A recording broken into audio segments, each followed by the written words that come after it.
Wondering about the NCERTs? Like, am I supposed to revise them, or do I read them once? Is it the starting point, or do I need to keep doing it again and again? Revision is key for everything. Everything which you study once is actually just a waste.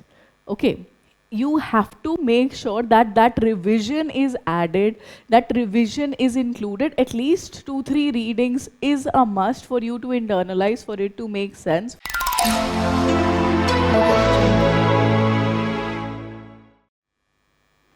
Hello everyone.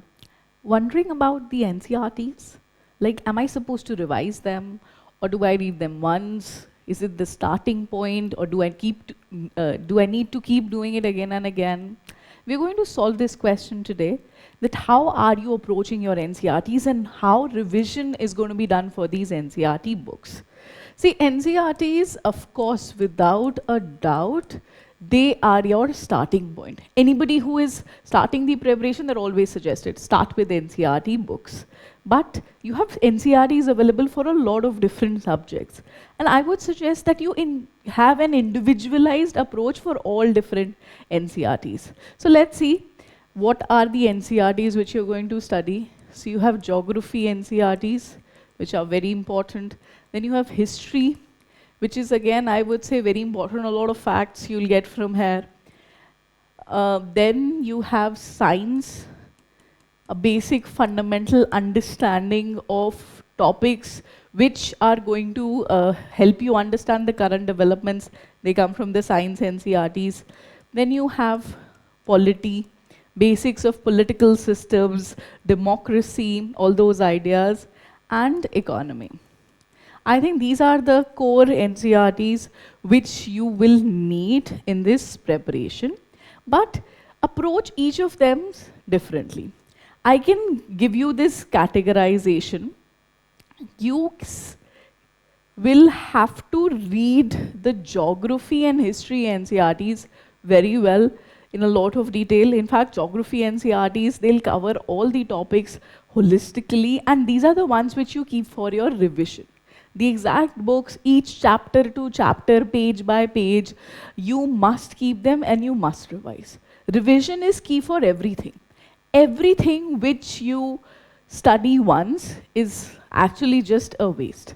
Okay, you have to make sure that that revision is added, that revision is included. At least 2-3 readings is a must for you to internalize, for it to make sense, for you to be able to actually create that or leave that in your exam. There are direct questions also from these books which are asked in the exam. So they are, you can say, like your primary source. Now, for the last two, or I should say the last three. Science is mostly for the basic idea of developing concepts. So this, I would say, is one NCERT which you can read to understand. So you can start with 6th to 8th only. Here, I would not really suggest that you go into aspects of class 11s, 12s. They become very advanced, they become very technical. We don't need that level here. But 6th to 8th, you can read for your understanding. Now, when I say for your understanding, I'm still not eliminating the lead to revision. But what I'm suggesting is you follow a different approach. You don't keep those books. You read the chapters. You see if you've understood. You'll find some examples. You'll find some new terms. You add them to your notes. If you already have static notes prepared, please add them to that. If you are studying topics in a new way, please make notes. Don't keep these books because you don't need that much content. Just the points, the examples which you think are useful, you keep it in that. Then, same thing I'll tell you for polity and economy. So these books also, like up till 12th standard, you have to read them, but they are also majorly going to be for your conceptual understanding of things. When you will study the static part here, when you prepare your basic coverage of different topics, you will find that goes much beyond the level of your NCERTs. Like polity NCERT will explain you different ideas of governance. When you actually start reading polity from the point of view of the exam, it will not just be the idea. It will be those specific articles which you'll have to mug up. So this part is going to be covered. But if you do this well, if you understand this well, you will make sure, or you will be in a position to understand that next level very, very easily. So you have to read them well.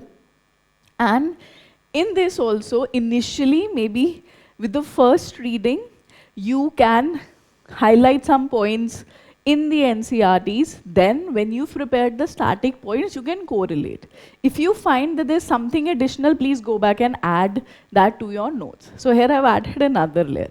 You read your NCERTs, then you prepare the portion because you'll be able to understand, and then maybe revisit those NCERTs just once to see if there's something extra, some term, some concept. I think there is hardly going to be anything which you will find because your basic preparation will cover that. But if you still think there is something extra, there is something additional, you do add that to your notes. So for these first two, I would say this is your primary source. This is going to be one of your sources. You have to read them again and again. So that means revision is definitely needed. But for the other three, what you are going to do is, they're not going to be your primary source. You will not be keeping these books. You will integrate content into your notes. And then you revise the notes. It's going to become a comprehensive part of your notes itself. So you don't have to sit with those NCERTs, but you cannot really leave out the content also. As far as the first reading of NCERT is concerned, your approach has to be that, am I understanding everything? And one way to check that would be that you can go through the questions behind the NCERTs. Just look behind, just see if you have followed. That's the biggest check to know if you know what is happened or what has the topic taught us about, or what is it discussing. Another point to keep in mind is NCERT comes with those boxes, right? Like if you read the history NCERT, so it's talking to you about India or developments in India. It's also correlating with similar developments or similar terms or ideas in different parts of the world. So I would suggest that also you need to know. Okay, world history is also something you should be familiar with. So developments across the globe you should know. And sometimes those pointers are very easy to miss. So I think that's the point which you'll highlight, or if you're making notes in this case, that those are the things which will go into your notes. But before you sit for the exam, before you write the exam, everything which you have studied, which you put into your notes, or which is your main source, you will need to revise that at least 3-4 times. Only then it will make sense. I understand that it might seem like there are so many things to do, but the only way to do them properly is through revision. So start with NCERTs. If you are new to this whole preparation, my recommendation would be that you start with class 6 standard.